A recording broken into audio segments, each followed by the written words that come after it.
अस्सलाम वालेकुम, मैं हूं अमीर अब्बास। पंजाब असम्बली 14 जनवरी 2023 और खैबर पख्तूनख्वा असम्बली 18 जनवरी 2023 को तहलील हो गई थी। आइन के मुताबिक हुकूमत दोनों सूबों में 90 दिन की मुद्दत में इलेक्शन के इनेकाद की पाबंद है, लेकिन हुकूमत टस से मस न हुई और ताखीरी हरबे शुरू कर दिए। दोनों सूबों में निगरान हुकूमतें कायम हुई, लेकिन आम इंतखाबात की तारीख का ऐलान ना हो सका, जिस पर 22 फरवरी 2023 को सुप्रीम कोर्ट ने आज खुद नोटिस लिया था। अब तक अदालत इस मामले पर 2 बार फैसला देते हुए हुकूमत को 3 बार मोहलत दे चुकी है। अदालत ने 2 सूबों में इलेक्शन के लिए हुकूमत को हिदायत की थी कि वो इलेक्शन कमीशन को मतलूबा फंड्स और सिक्योरिटी अमला फराहम करे, लेकिन उसके बरक्स पीडीएम की हुकूमत टस से मस न हुई। पहली बार 1 मार्च 2023 के अदालती फैसले की रूह से पंजाब में इलेक्शन 30 अप्रैल को होना करार पाया था, जबकि गवर्नर खैबर पख्तूनख्वा की दी हुई तारीख के मुताबिक खैबर पख्तूनख्वा में 28 मई को इलेक्शन होना थे, लेकिन ऐसा नहीं हो सका। हालांकि इलेक्शन कमीशन ने पंजाब में इंतखाबी शेड्यूल भी जारी कर रखा था, लेकिन इसके बावजूद हुकूमत ने इलेक्शन कमीशन को मतलूबा फंड्स और सिक्योरिटी अमला फराहम नहीं किया। इस तरह हुकूमत ने यह मोहलत कसदन जाया कर दी थी। नतीजा यह हुआ कि इलेक्शन कमीशन ने पंजाब असम्बली के 30 अप्रैल को होने वाले इंतखाबात मुलतवी कर दिए और इलेक्शन 8 अक्टूबर को कराने का ऐलान किया, जिसके बाद 27 मार्च को तहरीक इंसाफ ने पंजाब और खैबर पख्तूनख्वा में इंतखाबात मुलतवी करने के खिलाफ सुप्रीम कोर्ट ऑफ पाकिस्तान से रुजू किया। फिर पीटीआई की दरख्वास्त पर chief justice of Pakistan justice Umar Ata Bandial की सरबराही में सुप्रीम कोर्ट के 5 रुकनी बेंच ने इस केस की दोबारा समाअत की। बाद अज़ां 3 अप्रैल 2023 को इलेक्शन ताखीर केस के दूसरे मरहले की समाअत मुकम्मल हुई। अदालत ने 3 अप्रैल को महफूज किया गया दूसरा फैसला 4 अप्रैल को सुना दिया। अदालत ने इलेक्शन कमीशन का 8 अक्टूबर को इलेक्शन कराने का फैसला गैर आईनी और गैर कानूनी करार देते हुए कलअदम करार दे दिया। पंजाब में 14 मई को इलेक्शन कराने का हुक्म देकर एक नई तारीख रकम की और अदालत ने नजरिया जरूरत को दफन कर दिया। उस हुक्मनामे में भी अदालत ने इत्तेहादी हुकूमत को पाबंद किया कि वो इलेक्शन कमीशन को मतलूबा फंड्स और सिक्योरिटी अमला फराहम करे, लेकिन हुकूमत ने सुप्रीम कोर्ट के फैसले की धज्जियां उड़ाते हुए इलेक्शन कमीशन को वसाइल फराहम नहीं किए। यूं हुकूमत ने यह दूसरी मोहलत भी जाया कर दी। बाद अज़ां यह मामला फिर 3 रुकनी बेंच के सामने पहुंचा और इन चैम्बर समाअत हुई, जिसके बाद 19 अप्रैल को chief justice of Pakistan justice Umar Ata Bandial की सरबराही में जस्टिस एजाजुल अहसन और जस्टिस मुनीब अख्तर पर मुश्तमिल बेंच ने हुकूमत को एक बार फिर हुक्म दिया कि वह 27 अप्रैल तक इलेक्शन कमीशन को 21 अरब रुपए के फंड्स फराहम करे। उस बेंच ने सिक्योरिटी सूरत हाल की बुनियाद पर पंजाब असम्बली के इंतखाबात 8 अक्टूबर तक मुलतवी करने की वजारत दिफा और इलेक्शन कमीशन की मुतफर्रिक दरख्वास्तें नाकाबिल समाअत करार देकर निपटा दी। इलावा अज़ीं अदालत ने सियासी जमातों को मुल्क में बैक वक्त इलेक्शन के लिए मुज़ाकरात का भी हुक्म दिया था, लेकिन एक बार फिर 13 जमाती इत्तेहाद पीडीएम की हुकूमत ने मुल्क की सबसे बड़ी अदालत का फैसला हवा में उड़ा दिया। आज सुप्रीम कोर्ट की जानिब से हुकूमत को दी गई तीसरी मोहलत भी खत्म हो गई, लेकिन हुकूमत ने इलेक्शन कमीशन को मतलूबा फंड्स और सिक्योरिटी अमला जैसे वसाइल फराहम नहीं किए। सियासी जमातों में इत्तफाक राय के लिए होने वाले मुज़ाकरात में भी कोई मुस्बत पेशरफ्त नहीं हो सकी। कल 27 अप्रैल को इस केस की दोबारा समाअत है। अदालत पहले ही कह चुकी है कि अदालती हुक्म की नाफरमानी के संगीन नताइज बरामद हो सकते हैं। अब देखना यह है कि क्या यह मामला वज़ीर आज़म शहबाज शरीफ की नाअहली पर मुंतज होता है या फिर हुकूमत अपना कोई नया कार्ड खेलती है। इस सारी सूरत हाल पर बात करने के लिए हमारे साथ मौजूद हैं सुप्रीम कोर्ट के साबिक जज जस्टिस रिटायर्ड वजीउद्दीन अहमद साहब और पाकिस्तान बार काउंसिल के वाइस चेयरमैन माहिर आईन कानून हारून रशीद साहब। वजीउद्दीन अहमद साहब, आपसे आगाज़ करूँगा। ये फरमाइएगा कि 2 बार अदालत हुक्म दे चुकी है और दोनों बार अदालत ने वाजे किया कि 90 दिन का मतलब है 90 दिन और इसमें कोई गुंजाइश नहीं हो सकती। आखिरी समाअत में तो अदालत ने यहाँ तक कहा था कि ये गुमान से बाहर कर दें कि अगर 90 दिन से इंतखाबात ताख़ीर का शिकार हो सकते हैं या अदालत अपना फैसला वापस ले सकती है। अदालत मोहलत दे चुकी है, ना फैसला कारगर साबित हो रहा है, ना मोहलत का कोई एहतराम हो रहा है। कल अहम समाअत है, क्या हो सकता है सुप्रीम कोर्ट में? एक्चुअली वो जिसे कहते हैं कि खेल कुछ वो जो एक बॉक्सिंग टर्म है, बिलो दी बेल्ट मारने का चल रहा है। यानी जब आप बॉक्सिंग करते होते हैं तो आपने नॉक करना होता है अगले की बॉडी को लेकिन बिलो दी बेल्ट आप नहीं मार सकते। तो अब ये काम जो हैं ये बिलो दी बेल्ट चल रहे हैं, और क्या सुप्रीम कोर्ट और क्या मुखालिफिन सबको जिसे कहते हैं निशाना बनाया जा रहा है, और उनकी क्रेडिबिलिटी को नुकसान पहुंचाने की कोशिश की जा रही है। लेकिन ये पहली मर्तबा नहीं है।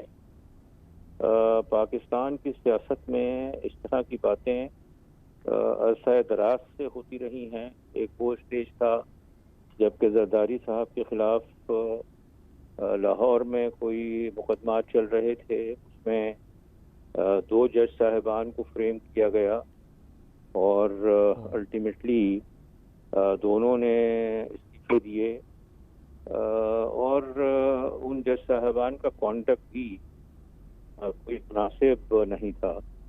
लेकिन फिर सुप्रीम कोर्ट ने उन मामलात में जरदारी साहब को बरी किया, जो मैं समझता हूँ दुरुस्त फैसला नहीं था।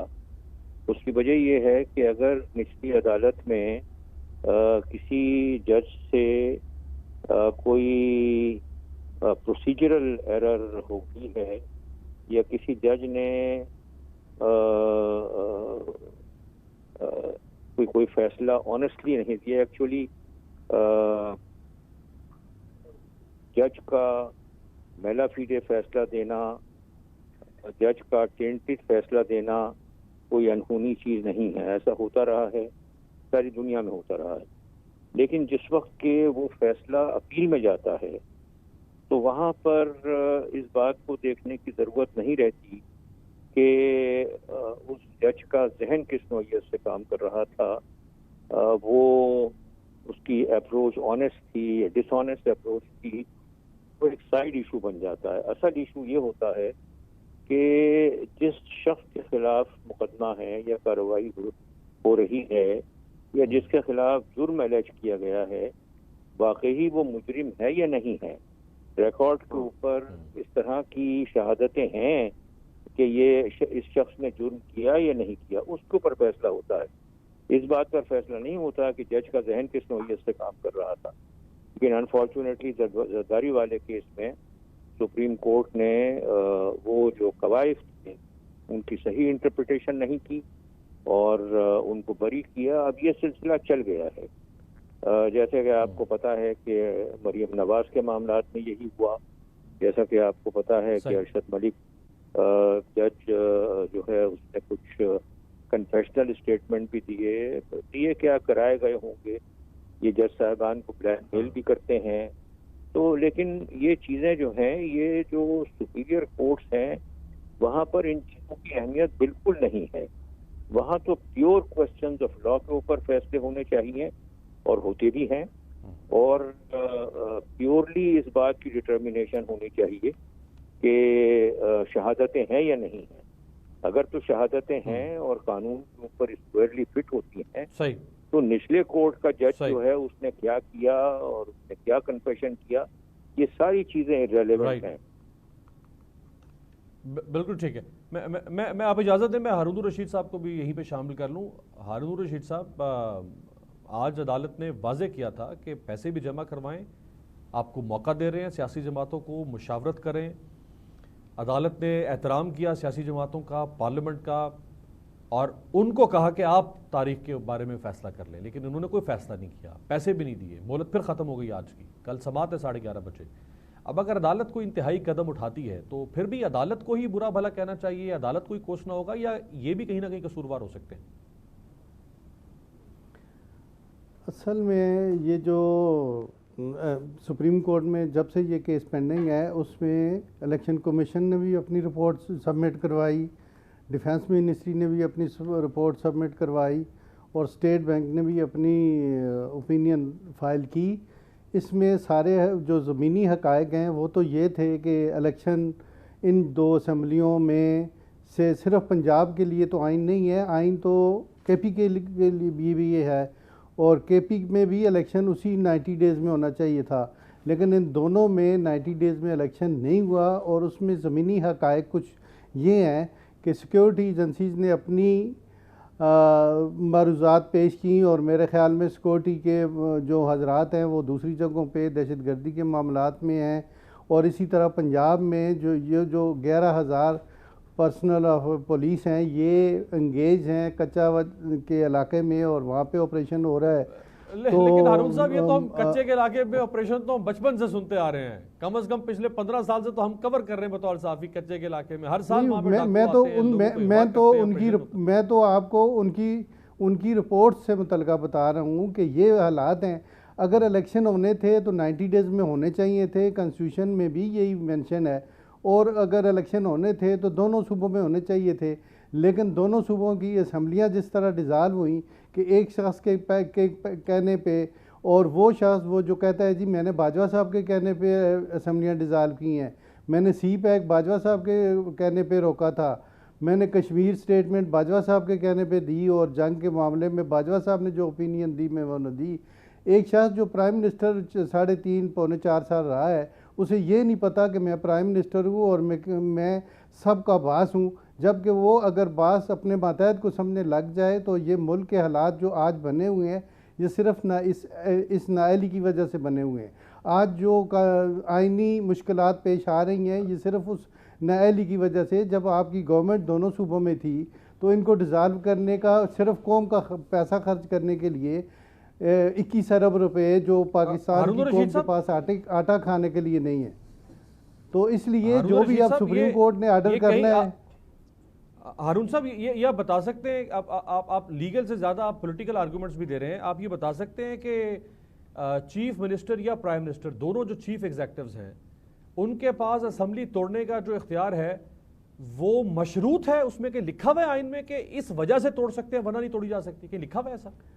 नहीं, वजह लिखी हुई नहीं है, लेकिन मैं ये कहता हूँ वजह असूलन तो सेन एलिमेंट यही सोचता है कि कोई वजह होनी चाहिए। सर फिर ये सवाल कैसे उठ सकता है जब वजह नहीं लिखी हुई हो तो? नहीं, वजह लिखने की मेरा कहने का मतलब यही है कि अगर यही लिखा था 90 डेज़ में तो 90 डेज़ में फिर दोनों असम्बलियों पे इलेक्शन हो जाते। वो तो नहीं हुए, 90 डेज़ भी गुजर गए, सुप्रीम कोर्ट भी इन्वाल्व हुई।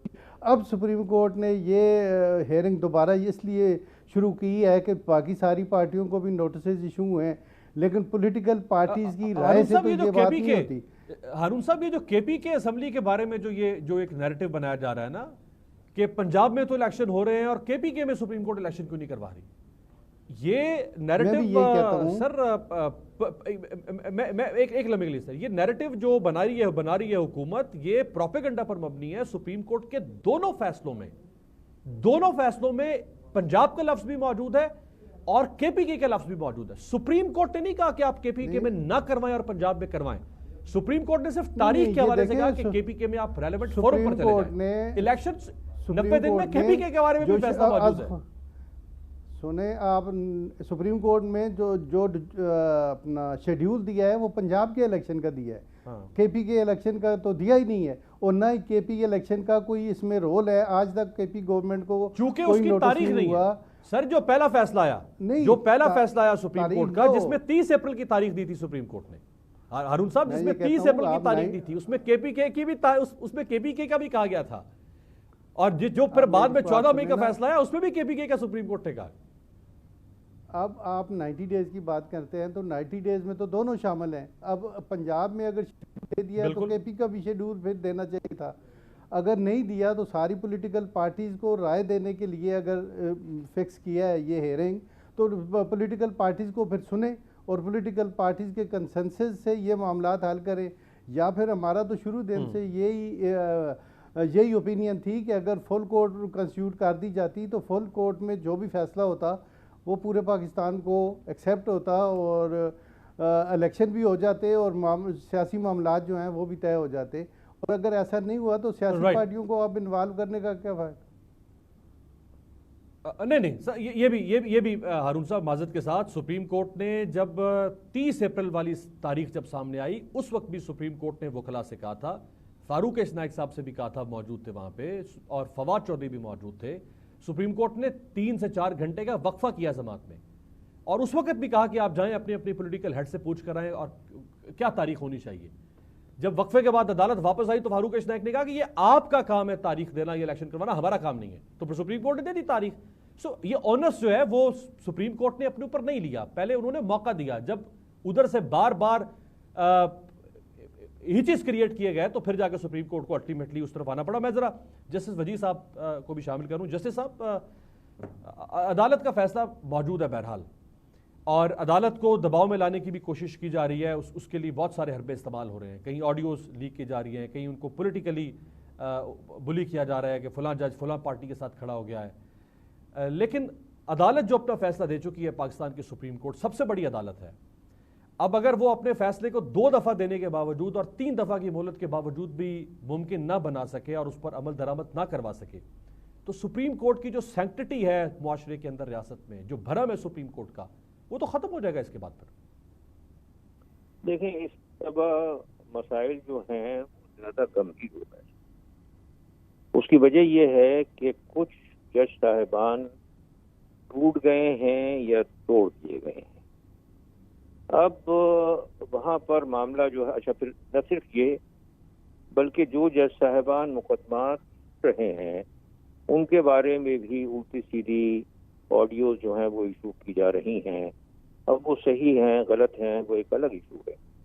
तो नतीजे के तौर के ऊपर जजों को मुतनाज़ा बनाने की इससे बदतर मिसाल आपको नहीं मिलेगी जो इस वक्त है। तो अब इस सूरत हाल में जो जज साहिबान इन मामला को डील कर रहे हैं, who are seized of these matters, उनको यकीनन बहुत एहतियात से चलना पड़ेगा और उनको यकीनन इस बात को इंश्योर करना पड़ेगा कि इंसाफ न सिर्फ हो बल्कि होता हुआ नजर भी आए। राइट। हारून साहब फरमाइएगा, ये जो साकिब निसार साहब की ऑडियो एक बार फिर लीक कर दी है, अगरचे उसमें कोई ऐसी बात नहीं है बज़ाहिरन, वो एक साबिक जज हैं, एक वकील से बात कर रहे हैं, आप भी एक वकील हैं, साबिक जज, आप भी कॉल कर सकते हैं साकिब निसार साहब को डिस्कस कर सकते हैं किसी भी केस के बारे में। आपकी मुलाकातें होती हैं, खानों पे मिलते होंगे, शादियों पे मिलते होंगे और कई महफिलों में मिलते होंगे। जजेस भी साबिक हाजिर जजेस से भी मुलाकात होती है वकला की। हमने खुद कई दफ़ा देखा है कई ऐसे मौक़ों पे कि जहाँ पे सर्विंग सुप्रीम कोर्ट और हाई कोर्ट के जजेस तकारीब में मौजूद होते हैं, वकला भी मौजूद होते हैं, आपस में बातचीत भी होती है। ये तरीका मुनासिब है? पाकिस्तान बार काउंसिल ये सारा कुछ हजम कर रही है? ये कभी किसी की सास की कॉल लीक की जा रही है, कभी किसी जज की कॉल लीक हो रही है। लेकिन ना पाकिस्तान बार काउंसिल के पास साकिब निसार साहब का तो कोई मैटर पेंडिंग हो ही नहीं सकता, इसलिए कि वो सुप्रीम कोर्ट से रिटायर हुए हैं, वो सुप्रीम कोर्ट के अब वकील नहीं हैं।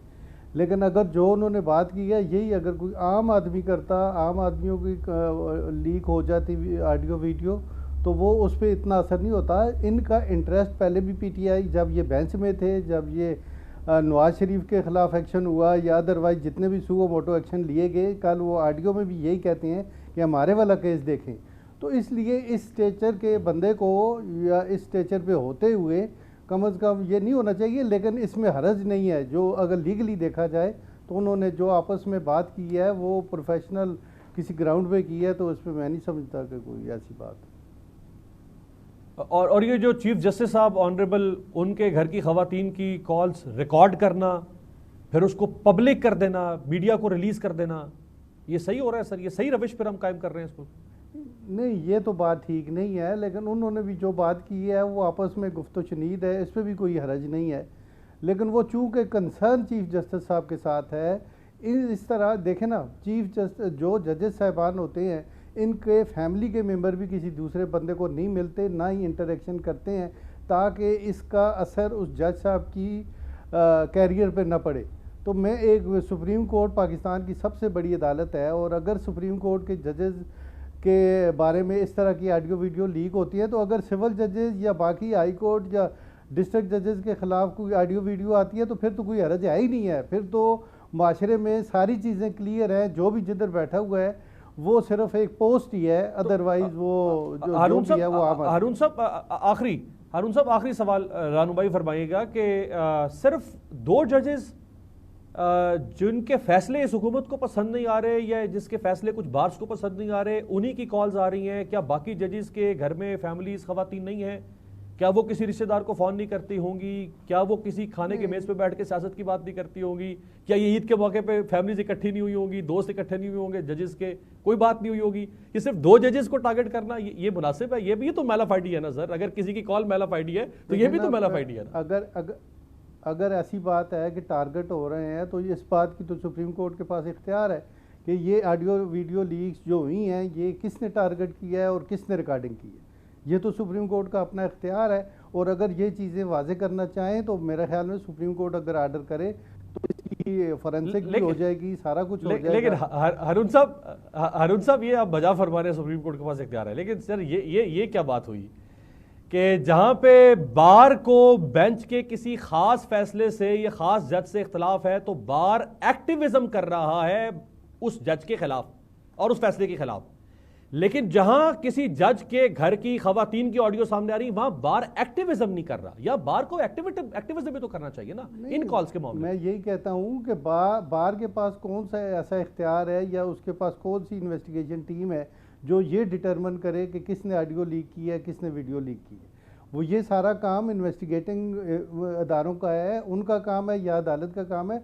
पाकिस्तान बार कौंसिल के पास कोई ऐसा इख्तियार नहीं है कि वो किसी इख्तियार नहीं, कोई प्रेस रिलीज जारी की है पाकिस्तान बार काउंसिल ने, कोई मुतालबा किया हो? वो प्रेस जैसे मुज़ाहिर अली अकबर नकवी साहब के खिलाफ रेफरेंस तो भेज दिया बार काउंसिल्स ने।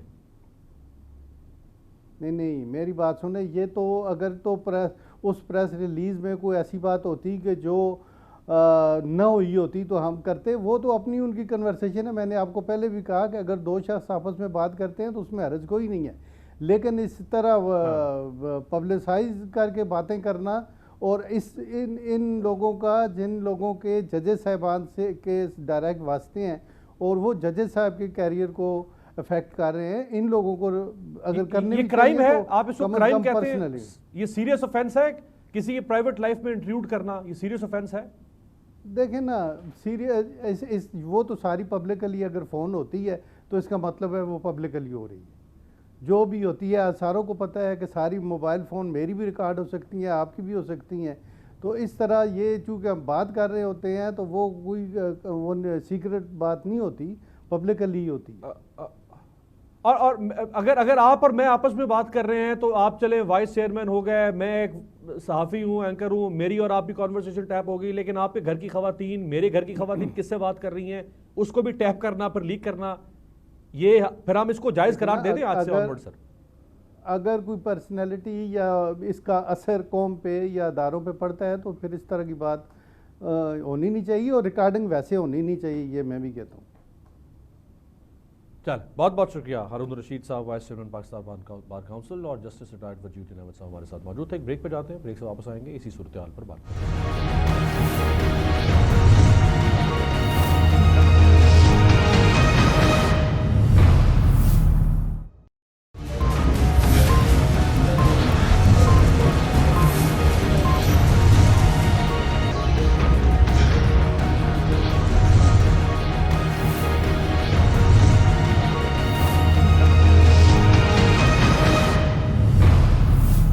ब्रेक के बाद खुशामदेद। सुप्रीम कोर्ट की दी गई मोहलत ख़त्म होने में चंद घंटे बाकी हैं।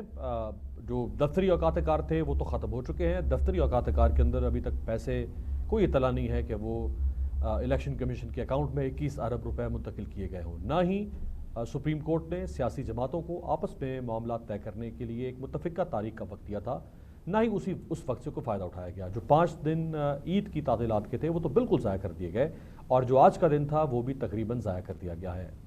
मामलात आगे किसी अंजाम को कैसे पहुँचते, मामलात शुरू ही नहीं हो सके तहरीक इंसाफ और हुकूमती इत्तेहादी जमातों के माबैन।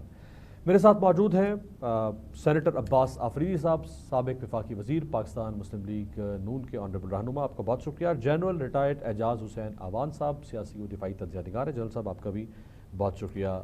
अब्बास आफरीदी साहब, आपको वक्त दिया, मौका दिया, मोहलत दी अदालत ने कि अगर अदालत कोई हतमी फैसला करती है या किसी इंतहाई कदम की तरफ जाएगी तो फिर आप शिकवा करेंगे कि अदालत इन्हें एक और वज़ीर आज़म को नाअहल करार दे दिया या अदालत ने किसी और को तौहीन अदालत में सज़ा दे दी। जब अदालत ने बार बार आपको मौका दिया, मोहलत दी, 2 दफ़ा फैसला दिया, इबाहम दूर कर दिया, वाज़े तौर पर अदालत ने गुज़श्ता समात पे कहा था कि यह फैसला वापस नहीं लिया जा सकता, फैसला तब्दील करने का भी कोई तरीका कार है सुप्रीम कोर्ट के, वापस नहीं लिए जाते फैसले, लेकिन आपने कोई कदर नहीं की सुप्रीम कोर्ट के फैसले की। बिस्मिल्लाहिर्रहमानिर्रहीम। देखिए, सुप्रीम कोर्ट एक ज़ेली इदारा है पार्लियामेंट का। ठीक है कि सुप्रीम कोर्ट फैसले करता है, उसके लिए कानून और रूल जो है वो पार्लियामेंट बनाता है, और पार्लियामेंट ही वो इदारा है जो सारे इदारों के लिए बायलॉज, लॉज, कानून और उस पर अमल दरामद, ये सारा एक सिस्टम बनाता है, और उस सिस्टम के साथ फिर ये सारे इदारे चलते हैं।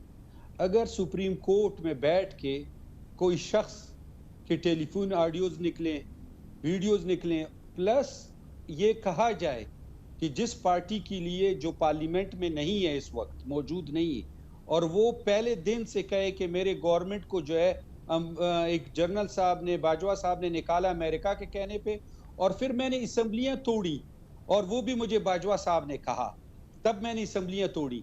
गैर आईनी काम जो है वो पीटीआई ने किया, जो उन्होंने असम्बलियां तोड़ी बाजवा साहब के कहने पे, जो वो कह रहे हैं सो कॉल्ड, क्योंकि जो भी काम उन्होंने उल्टा किया वो सारा वो कहते हैं बाजवा साहब के कहने पे किया। अगर अमेरिका ने कहा गवर्नमेंट हमारी हटाई, तो बाजवा साहब ने कहा, खुद उन्होंने कोई काम बाजवा नहीं किया। साहब ने बहुत सारे उल्टे काम उनके लिए किए भी थे अफरीदी साहब, ऐसा नहीं है, बाजवा साहब ने बहुत सारे उल्टे काम उनके लिए किए थे। चलो, मतलब ये तो यही कह रहे हैं ना कि उल्टे या सीधे दोनों, ये बाजवा का कहते हैं, खुद इन्होंने कुछ भी नहीं किया। खुद इन्होंने बनीगाला का घर, इलीगल घर को लीगल कराया, सादिक और अमीर बने, और अभी सुप्रीम कोर्ट बैठ के 3 जज साहिबान फैसला करते हैं, 4-3 का फैसला आता है, जो ये फैसला किया है उन्होंने, फिर कॉन्स्टिट्यूशन को जो है पंजाब असेंबली में रीराइट करते हैं, दोबारा लिखते हैं, जो इनका काम नहीं है, ये पार्लियामेंट का काम है। ये सारा कियोस जब बना, उस कियोस को खत्म करने का वाहिद हाल है कि लार्जर बेंच बना जाए, और वो लार्जर बेंच फैसला करे, और जो गलत फैसले अफरीदी साहब आप फरमा रहे, अफरीदी साहब आप फरमा रहे कि वो एक शख्स वापस, आप कह रहे हैं कि एक शख्स जो सुप्रीम कोर्ट में बैठकर एक शख्स ये कर रहा है और एक शख्स वो कर रहा है, वो एक शख्स नहीं है, वो चीफ जस्टिस ऑफ पाकिस्तान है, वो पाकिस्तान के सुप्रीम कोर्ट का जब वो और उसके नीचे 14 जजेस वो सुप्रीम कोर्ट की हैसियत रखते हैं। एक जज भी सुप्रीम कोर्ट का, वो सुप्रीम कोर्ट की हैसियत रखता है। अगर आपके वजीर आजम के बारे में कोई शख्स कोई ये कहे कि एक शख्स ये फैसला कर रहा है, तो वो वजीर आजम है ना। जब एक वजीर आजम पार्लियामेंट के और कैबिनेट के मशवरे से काम करता है, कानून साजी पार्लियामेंट करती है और एक डिसीजन लेता है और वो कैबिनेट लेता है, इसी तरह अगर एक चीज मुतनाजा हो गई सुप्रीम कोर्ट में, तो चाहिए है कि पूरा लार्जर बेंच बैठ के अगर किधर गलत फैसले हुए हैं उसको सही करे और मुल्क की डायरेक्शन को ठीक करके एक नया दौर लाया जाए और इस मुल्क को कयास से हटाया जाए। ये एक ही वजह है, जिस दिन से इमरान खान साहब पार्लियामेंट आए हैं, जब वो अपोजिशन लीडर थे वो पार्लियामेंट नहीं जाते थे, जब वो प्राइम मिनिस्टर थे पार्लियामेंट नहीं जाते थे, और उसके बाद आज तक इन्होंने इस मुल्क को चलने नहीं दिया। जिस दिन से निकले हैं अदम एतमाद की तहरीक आई है, आज तक वो रोडों पे हैं कि मैंने इस मुल्क को नहीं चलने देना है। आप इनका एक खिताब है, एक हफ्ता पहले हुआ था जब इन पे अदम एतमाद आया, उसके एक हफ्ते बाद इन्होंने एक खिताब किया उस, ठीक है, और उसमें इन्होंने कहा कि मुल्क डिफॉल्ट होगा, एटमी धमाका होगा। अब्बास भी मुझे जरा जनरल साहब को भी शामिल करने दें, ये किधर से इनको मुझे जनरल साहब को भी शामिल करने दें, अब्बास भी मुझे जनरल साहब को शामिल करने दें, ये कियोस भी खत्म हो जनरल जाएगा, साहब दोबारा सही चलेगा। अब सुप्रीम कोर्ट को ये तो बड़ा आसान तरीकाकार है, देखें ये तो बड़ा आसान हल दे दिया है इस हुकूमत ने हमें कि कल को मेरा कोई केस किसी अदालत में होगा, आपका कोई केस किसी अदालत में होगा, मैं डायरेक्ट उस जज के ऊपर इल्जाम लगाना शुरू कर दूं, आप उस जज पर इल्जाम लगाना शुरू कर दें, आप उसको स्कैंडलाइज करना शुरू कर दें, आप उसके खिलाफ मलिशियस कैंपेन चला दें, आप उसके रिश्तों पर चले जाएं, उसके बीवी बच्चों पर चले जाएं, उसके नाक कान गले पर चले जाएं, कहीं ना कहीं से आप उसको कंट्रोवर्शियल बना दें और आप कहेंगे ये तो जज ही ऐसा है। तो बड़ा आसान काम हो गया जनरल साहब, आइंदा से तो अब सारा मुल्क यही काम शुरू कर देगा। बड़ी अफसोसनाक है जो मुल्क में हो रहा है, मुझे तो इन क्लैश नजर क्लैश है।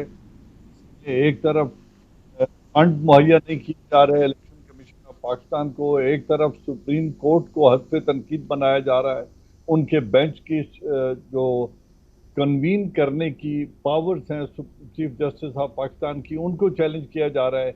फिर 3 जजेज के डिसीजन को इम्प्लीमेंट नहीं किया जा रहा है। ये जो बात जिसकी तरफ अभी आप इशारा कर रहे हैं, बल्कि आज का एक तमाशा देखें, अगर जब elected representatives of the national assembly वो पार्लियामान में जाना चाहते हैं तो पुलिस उनके रास्ते में खड़ी है और उनको पार्लियामेंट में दाखिल होने से रोका जा रहा है कि वो दाखिल नहीं हो सकते, हालांकि उन्होंने पहले स्पीकर को बताया हुआ था गालबन, जिस तरह टेलीविजन पे आ रहा है कि हम 26 तारीख के इजलास को अटेंड करेंगे। तो अगर इलेक्टेड रिप्रेजेंटेटिव पार्लियामेंट में नहीं जा सकते, सुप्रीम कोर्ट के फैसले पर अमल दरामद नहीं हो सका, तो जिसकी तरफ अभी आप इशारा कर रहे हैं, कल अगर 2, 4 या 6 आदमियों को सुप्रीम कोर्ट सजाए मौत देती है किसी भी जुर्म में, क्या उनको ये फैसिलिटी अवेलेबल होगी कि वे उस फैसले से इनकार कर सकें और फांसी चढ़ने से वो इनकार कर दें कि नहीं मैं जजेस का फैसला मानता नहीं।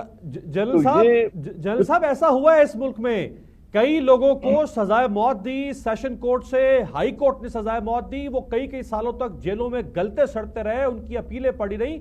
सुप्रीम कोर्ट ने जाके बाद में कहा कि नहीं, इनको सजाए मौत नहीं हो सकती थी। उनके उन जिंदगी के उन सालों का हिसाब किससे मांगा जाएगा? कई ऐसे लोग हैं जो मर गए और बाद में सुप्रीम कोर्ट ने फैसला दिया कि नहीं, इनको सजाए मौत हो ही नहीं सकती थी। एक आध एग्जाम्पल गालबन कुछ माह पहले टेलीविजन पे आई थी या लास्ट ईयर आई थी, जिसमें कहा गया था कि जिसको सुप्रीम कोर्ट ने अपील में बरी किया वो शख्स ऑलरेडी एग्जीक्यूट हो चुका था, उसको सजाए मौत दी जा चुकी थी।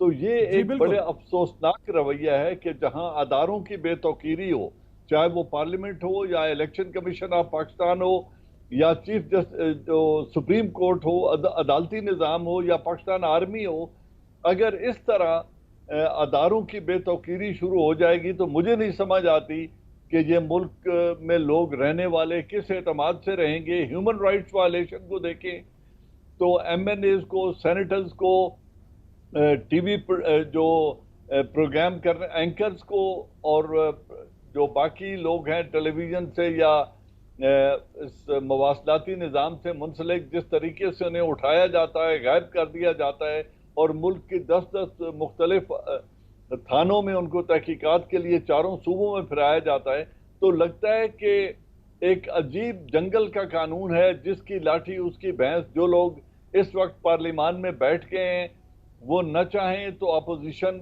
असेंबली में दाखिल नहीं हो सकती, अदालत के फैसले पे अमल दरामद नहीं हो सकता, इलेक्शन कमीशन इंतखाबात के लिए फंड्स की अवेलेबिलिटी उसको नहीं की जा रही। तो एक अजीब सा हैरान कुन सा रवैया है, मुझे नहीं समझ आती कि ये जो अंजाम मामला कहां जाके रुकेगा। अगर इस तरह चलता रहा मामला कहां जाके रुकेगा। एक ब्रेक आपकी इजाजत से, ब्रेक से वापसी पे सेनेटर अब्बास अफरीदी साहब से इसी पे बात करेंगे कि ये मामला फिर कहां जाके रुकेगा। अगर रियासत में हर शहरी रियासत के इदारों को चैलेंज करना शुरू करते, उनकी रिट को चैलेंज करना शुरू करते, तो जो कमज़ोर होगा वो तो शिकंजे में आ जाएगा, जो ताकतवर होगा वो फाड़ के गुजर जाएगा। क्या यही नहीं हो रहा इस वक्त? एक ब्रेक के बाद।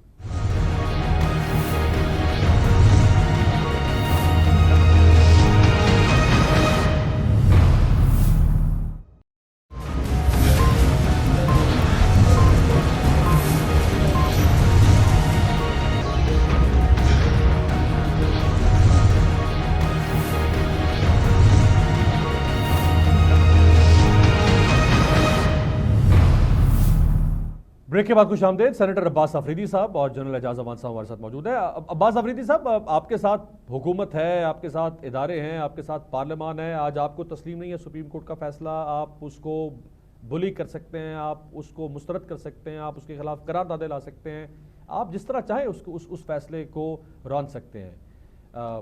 हज़ारों नहीं लाखों साइलीन हैं जो पाकिस्तान की सिविल कोर्ट से लेकर सुप्रीम कोर्ट तक रोज़ाना दर बदर ठोकरें खाते हैं और उनको फैसले पसंद भी नहीं होते, लेकिन वो फैसलों के सामने सरनेगू होते हैं। इसका मतलब ये तो फिर आप ताकतवर हैं तो आप चैलेंज कर रहे हैं, फिर कमज़ोर को भी तो चैलेंज करने का हक मिलना चाहिए। आपने अच्छी बात की। हमारी जमहूरियत जो है दुनिया में जो है उसके 30-35 नंबर है और हमारी जुडिशरी का जो है 40-45 नंबर है पूरी दुनिया में। ठीक है, इसका ये मतलब नहीं है कि जो कानून पार्लियामेंट ने उनके लिए बनाया है वो उस पर कितना अमल कर रहे हैं। आजकल आप सेशन कोर्ट में, हाई कोर्ट में रोजमर्रा देखते हैं लोग एक दूसरे को गोली मार रहे होते हैं और वो यही है कि हमें इंसाफ मिल रहा है कि नहीं मिल रहा। आप कह रहे हैं ताकतवर के लिए इंसाफ, ताकतवर के लिए ये इंसाफ है कि जब पार्लियामेंट पे और पीटीवी स्टेशन पे कब्जा हो रहा था तो हमारे सिटिंग प्रेसिडेंट ऑफ पाकिस्तान और इमरान खान साहब कह रहे थे कि छोड़ो छोड़ो, कब्जा होने दो और छोड़ो, अभी आने दो, अभी आ गया, कब्जा हो गया, वेल डन वेल डन। आप उस मुल्क में जो हो रहा है, जब से इमरान खान साहब ने इक्तिदार में, सियासत में 22 साल की जद्दोजहद के बाद आज तक मुझे ऐसी 5 बातें बता दें 22 साल में, और आज जो इक्तिदार 4 साल किया वो, और अभी जो फिर ओपोजिशन में, कि 5 ऐसी बातें कि जो इन्होंने की है उस पर अमल किया हो, 5 ऐसी बातें जिसके इन्होंने उसकी मुनाफिकत नहीं की, यू टर्न नहीं किया हो। इस मुल्क में एक एजेंडे के दौर पे इसको चलने नहीं दिया जा रहा है। जब से ये आए हैं, ये असेंबली में दुनिया के वाहिद प्राइम मिनिस्टर हैं जो अपोजिशन में असेंबली नहीं गए, दुनिया के वाहिद प्राइम मिनिस्टर है जो इक्तिदार में थे असेंबली नहीं जाते थे। आज वो ही आदमी बैठ के एक सुप्रीम कोर्ट कहते हैं आप उनसे बात करें, हम उनके साथ बात करें, हम 500 पार्टियां और हैं, कल को जाके टीटीपी से भी बात करें, कल को जो है और किसी पार्टियों से भी बात करें, कल 5000 लोग हैं उन सबके साथ हम बात करें कि जी कानून, कौन सी सुप्रीम कोर्ट डायरेक्शन देती है कि आप बात करें इनसे। आज मेरे भाई ने कहा कि वो पार्लियामेंटेरियन है और पार्लियामेंट जा रहे हैं, उन्होंने इस्तीफे क्यों दिए थे, उन्होंने असेंबलियां क्यों तोड़ी? आईनी लोगों को 5 साल के लिए इलेक्ट किया गया था, उन्होंने क्यों तोड़ी? आज क्यों असेंबली के लिए जा रहे हैं? और इस्तीफे दिए किस लिए? 3 दफा बिल्कुल इस्तीफे दिए इन्होंने। इसमें कोई शक नहीं है अफरीदी साहब, इसमें कोई शक नहीं है कि इमरान खान साहब की जो सियासी गलतियां हैं उनका भी एक हिमालया है, इमरान खान साहब की सियासी गलतियों का भी एक हिमालया है। इमरान खान साहब ये मुल्क गलत सियासी गलतियों को अपनी जगह पे मुल्क पड़ेगा। आज मुल्क किस हाल में पहुंच गया, इकोनॉमी किस हाल में पहुंच गई, ये शख्स है कि अपने अनाज से पीछे, लेकिन वो फिर एक और बहस में चले जाएंगे। वो 1 साल से हुकूमत बहरहाल आपके पास है, आपने खुद इमरान खान को निकाला था, किसी ने नहीं कहा था कि आपको, या तो किसी ने आपको कहा हो कि इमरान खान को निकाल दे। मैं इसी पे जल साहब से, जल साहब इस पे फरमा दें जरा, जल साहब इस पे फरमा दें कि 1 साल हो गया है इस हुकूमत को, बहुत बुरा सियासतदान होगा इमरान खान, बहुत बुरा हुक्मरान होगा इमरान खान, लेकिन 1 साल से तो अब ये हुक्मरान है ना, क्या या तो ये माने कि हाँ हमसे किसी ने कहा था इमरान खान को गिराने के लिए, हम नहीं गिराना चाहते थे, और ये जिसने कहा था उससे सवाल करें, या फिर ये माने कि हाँ हुक्मरान हम है 1 साल से, हमें जवाब देना है आज के इस 1 साल का। माजी का जवाब इमरान खान देगा, 1 साल का जवाब हमने देना है। ये कह रहे हैं हमारा जवाब भी इमरान खान से मांगे। देखिए बात यह है अमीर अब्बास के इस वक्त मुल्क में 16 सियासी जमातें हैं जिनमें से 14 बरसर इक़्तिदार है। अगर वो 14 पार्टीज मिलकर इस मुल्क को उन क्राइसिस में ले गई हैं जहां लोग आटे की थैली को तरस रहे हैं, जहां लोगों को हेल्थ फैसिलिटीज विड्रॉ हो गई हैं, जहां $18 बिलियन के फॉरेन एक्सचेंज रिजर्व खत्म हो गए हैं और हम $1 बिलियन के लिए IMF के आगे सरबसजूद हैं कि हमें $1 बिलियन दे दो। कभी जमानत मांगी जा रही है UAE से, कभी जमानत मांगी जा रही है सऊदी अरेबिया से। तो अगर रिमिटेंसेस ड्रॉप हो गई हैं, एक्सपोर्ट्स ड्रॉप हो गई हैं, प्रोडक्शन ड्रॉप हो गई है, मुल्क के अंदर कोई निज़ाम चल नहीं रहा और ह्यूमन राइट्स वायलेशन इस कदर हैं कि जिसकी लाठी उसकी भैंस, तो क्या इस 1 साल में उस नाअहल इमरान खान को, जिनको ये नाअहल कह रहे हैं, उनसे बेहतर अगर इस तजर्बाकार टीम और इन 15 जमातों ने मिलकर उससे बेहतर गवर्नेंस की होती तो आज लोग इमरान की तरफ देख भी न रहे होते। अगर लोगों के मसाइल हल हुए होते, डॉलर एक्सचेंज रेट देख लें, पेट्रोल की प्राइसेस देख लें, हेल्थ फैसिलिटीज को देख लें, लॉ एंड ऑर्डर को देख लें, किसी भी अगर एक पहलू में बेहतरी आई होती तो शायद लोग इनको गले लगा लेते और इनके लिए नेक नामी का भी वो बायस बनता। लेकिन अनफॉर्चुनेटली दुनिया में मुल्क का वकार गिरा, करेंसी गिरी, फॉरेन एक्सचेंज रिजर्व खत्म हुए, रेमिटेंसेस ड्रॉप हुई, एक्सपोर्ट्स ड्रॉप हुई, हेल्थ के जो कार्ड की फैसिलिटी थी वो बंद कर दी गई। तो अगर लोगों को फैसिलिटेट करने की बजाय मजीद मुश्किलात में धकेला गया है तो इसकी जिम्मेदारी अगर पिछली गवर्नमेंट में है तो इस गवर्नमेंट पर कोई पाबंदी नहीं थी कि ये 15 जमातें जिनके गले में इक़्तिदार का हार डाला गया है ये उसको उतार कर फेंक दें और नया मैंडेट मांग लें और लोगों को कहें जी नया मैंडेट ले लें और इलेक्शन की तरफ चले जाएं। ये तो वही बात आ गई जनरल साहब जो सुप्रीम कोर्ट भी कह रही है इलेक्शन करवाएं और इलेक्शन नहीं करवाया जा रहा। ना तो ये हुकूमत, बड़ी दिलचस्प सूरत हाल है कि ना तो ये हुकूमत किसी जिम्मेदारी को उठाने को तैयार है, ना ये हुकूमत इस एक साल की गवर्नेंस, इस एक साल की महंगाई, इस एक साल के फेलियर्स को तस्लीम करने को तैयार है, ना ही ये हुकूमत इलेक्शन में जाने को तैयार है। दोनों सूरतों में ये हुकूमत चाहती है कि जित भी इनकी हो और पत भी इनकी हो, यानी हर हाल में ये हुकूमत ही फतह याब हो और इल्ज़ाम सिर्फ दूसरों पे हो और क्रेडिट इस हुकूमत को। बहरहाल कल का अहम दिन है, देखते हैं सुप्रीम कोर्ट कल 11:30 बजे के बाद किस तरह इस मामले को टेकअप करती है। बहुत बहुत शुक्रिया जनरल एजाज अमान साहब और सेनेटर अब्बास अफरीदी हमारे साथ मौजूद थे।